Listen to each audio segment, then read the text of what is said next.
Years of construction finally complete on Denver's 16th Street. Don't call it a mall. Years of bad headlines, crime, closed stores. This is a critical moment. Now that construction's complete and the vision for the future is to bring Denver back. A former Forest Service boss in Colorado questions why this government shutdown is being politicized and weaponized. Universities in Colorado that specialize in helping Hispanic students succeed as much as their peers are now being targeted for cuts. And School of Mines features some of the biggest brains in Colorado. Let's see how they're using them. I could never have asked for a better pumpkin. Wait, let's hear them out. This is science, and it's next. The 16th Street Mall used to be the center of Denver. Hasn't been that way for a while. Paying $100,000 to a marketing firm to just drop mall off the end, that ain't gonna cut it. But that is just part of the $175 million bet that Denver is making. Our Mark Salinger looks at how the city will measure success.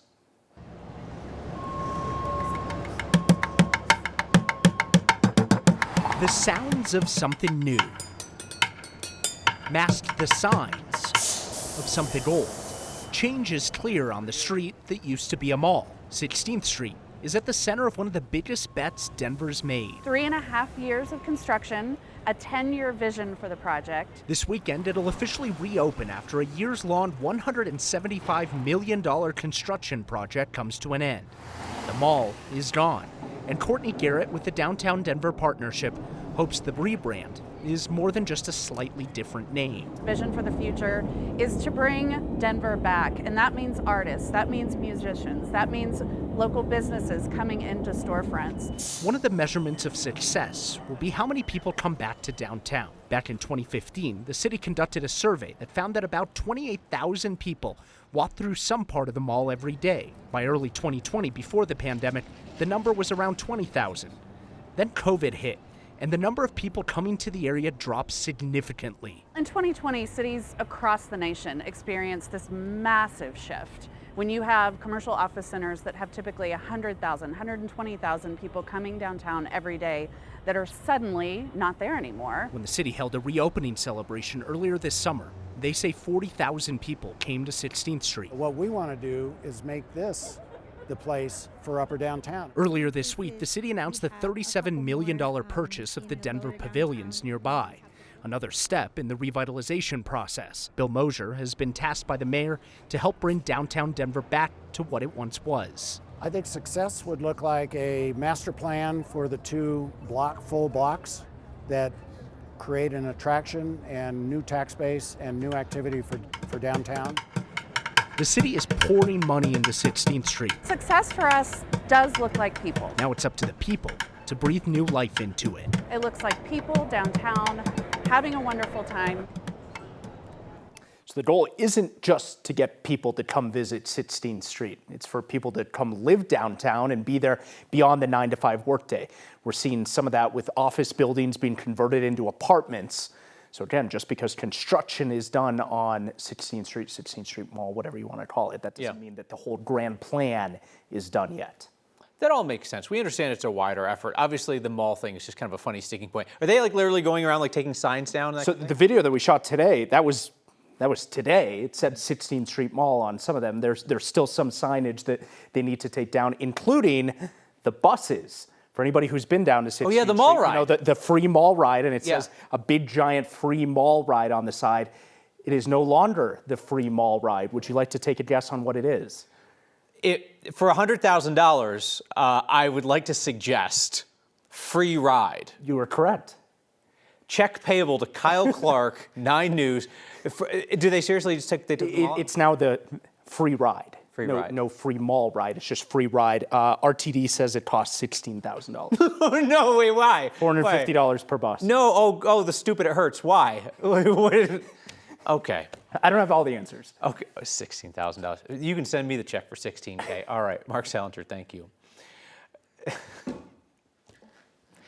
This federal government shutdown is different.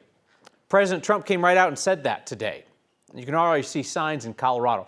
Rather than pause spending, furlough workers the way previous shutdowns have gone, President Trump says this is a quote-unquote unprecedented opportunity for his administration to dismantle federal programs they don't like and fire workers permanently.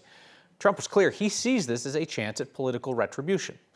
Today, Trump said he was meeting with his budget chief to determine cuts, either temporary or permanent, to what he calls Democrat agencies, part of his ongoing work to slash government spending. Many of his prior attempts to do that have been held up in court as potentially illegal.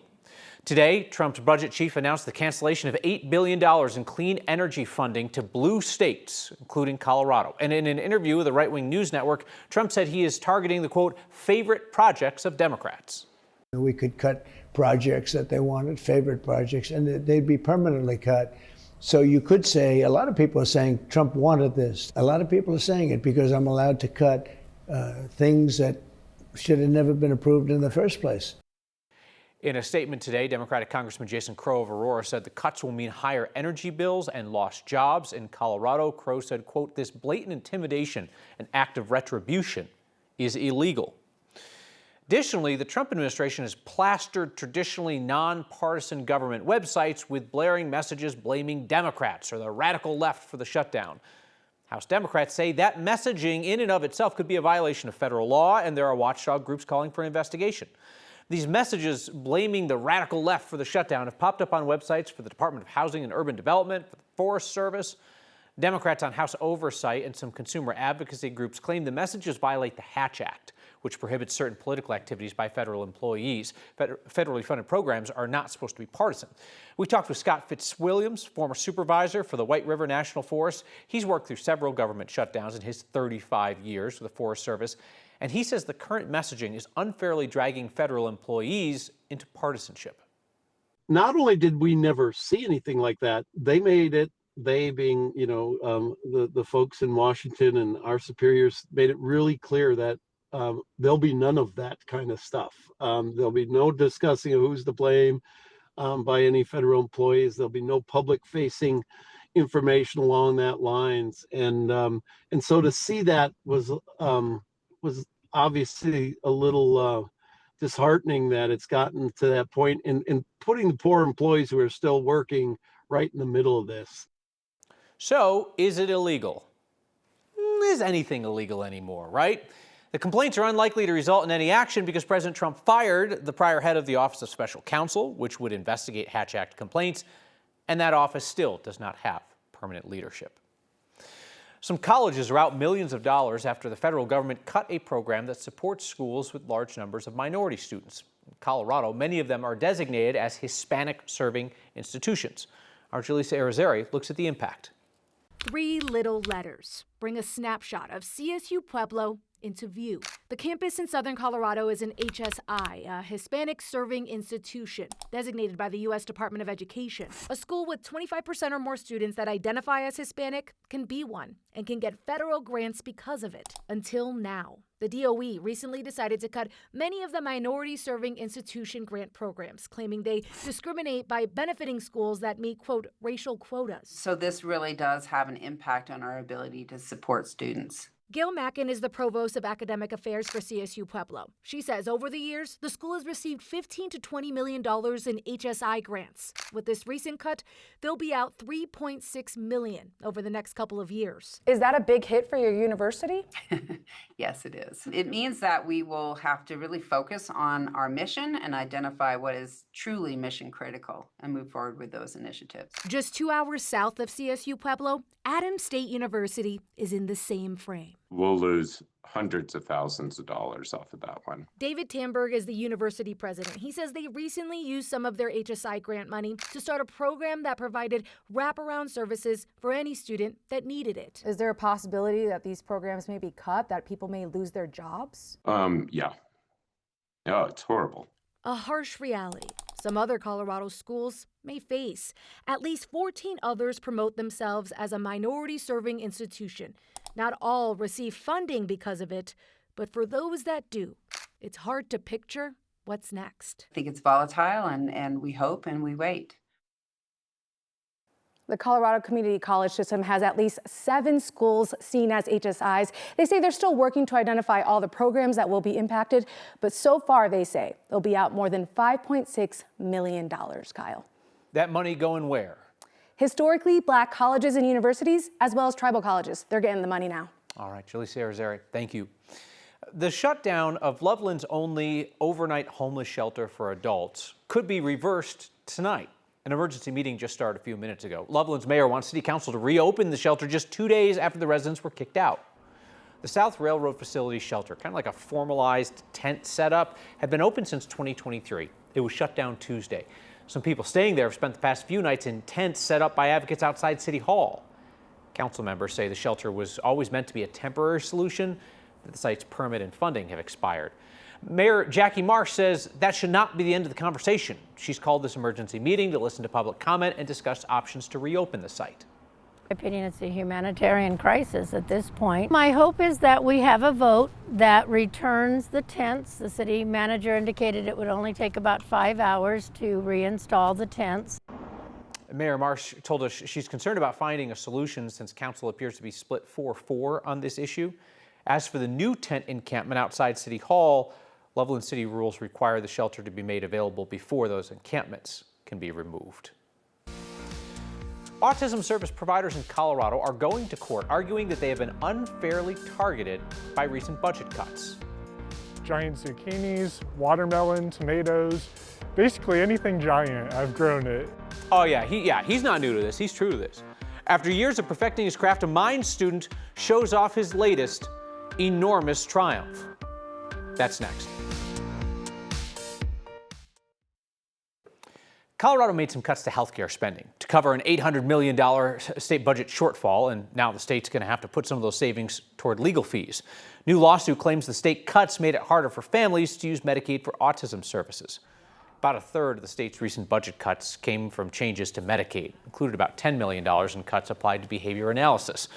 That's a type of therapy for children with autism. The cuts include lower reimbursement rates for providers and new prior authorization requirements, meaning families have to get approval from Medicaid before they get care. The service providers and advocacy groups that filed the lawsuit say those requirements violate state and federal laws protecting coverage for behavioral services and mental health care. This has been an issue between providers and the state for more than a year now. State leaders have argued that rising Medicaid costs for those services are unsustainable, and that some of those ABA providers are billing Medicaid for costs that do not qualify for coverage. I take it from the fact that meteorologist Corey Reppenhagen is inside tonight that there is not severe weather anywhere to be found within the 4 square corners of Colorado. It is what I would call boring weather, which is good for most of everybody out there, except tomorrow we could be looking at some record-breaking October heat before we get a cool down. The all-time record high temperature for tomorrow is 88 degrees, and our forecast is 86. There is some modeling showing 87, 88 degrees, so it's going to be in the realm of possibility, and it's going to come with a whole bunch of sunshine. Some people might even call that about 2 to 3 feet of sunshine. It could be possible. Here's the forecast. High temperatures across the rest of the state. Looks very warm on both the east and west side of the Rocky Mountains. Quite a bit of sunshine in the middle here. Where the Rockies are, we'll see temperatures in the 60s and maybe a few 70s. Places like Steamboat and Vail coming in with a very warm October day before our next storm system rolls through. It's not going to be too impressive, but it will drop our temperatures down here nice and cool. Give us a chance for rain here on Saturday and Sunday. A little bit of mountain snow, but nothing like we saw that last time. And then we'll just gradually start to warm things back into the normal category for the beginning of October by the end of the weekend. For years here on Next, we have recommended journalism and other work that is not ours, but we think is worth your time. And recently, we've been bringing you a multi-part project called Matter of Fact, put together by Coloradans who are passionate about good journalism. They happen to share my view that one way to tell an honest journalist from a sketchy one is to look for corrections. They're not bad, they're good. Imagery and even colors, and sorry, I forgot which way I was. I didn't like that. We all make mistakes. What matters is how we handle them. As a matter of fact, that's a good way to recognize a quality news source because once in a while, reporters also make mistakes. They own up to it and issue an apology and/or a correction. Look for the corrections page on a newspaper or a news website. A broadcaster will do it on air. I need to make a correction tonight. I also apologize to you for our error.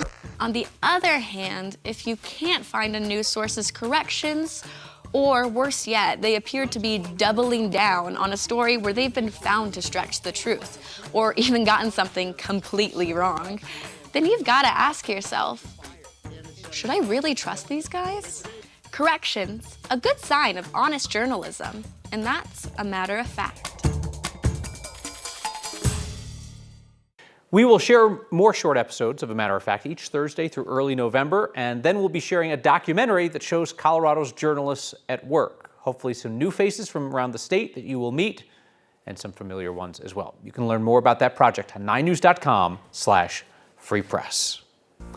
Colorado School of Mines is at the cutting edge of carving up absolutely enormous pumpkins. Next. Oh, also not next. There's actually, I'm supposed to remind you that this program streams nightly, 6 p.m. on 9 News Plus, free to download on your TV, and we are also a podcast wherever you get those.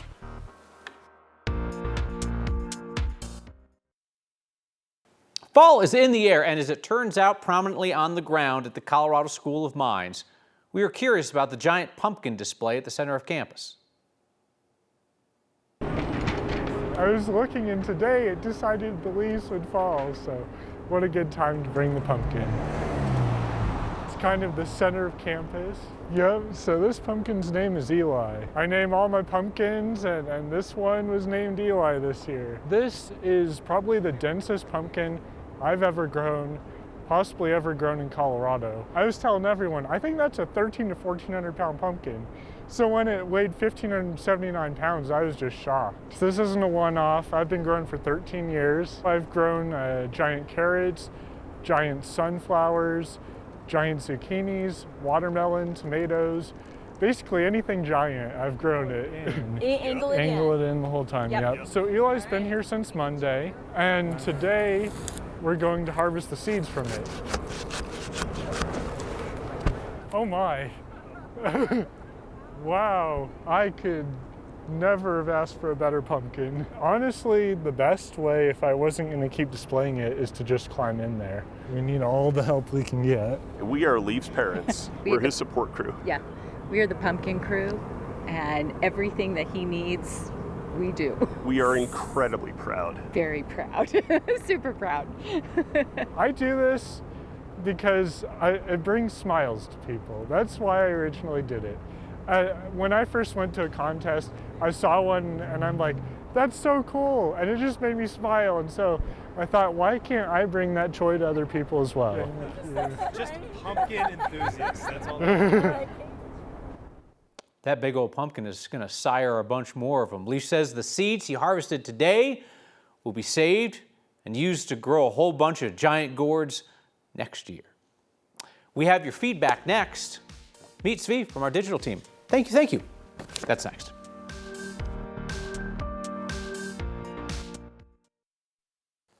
Feedback tonight from Sean about the renaming of the 16th Street Mall to simply 16th Street. He says, being that Union Station to Broadway on 16th is 1.1 miles, they should have just renamed it the 16th Street Mile.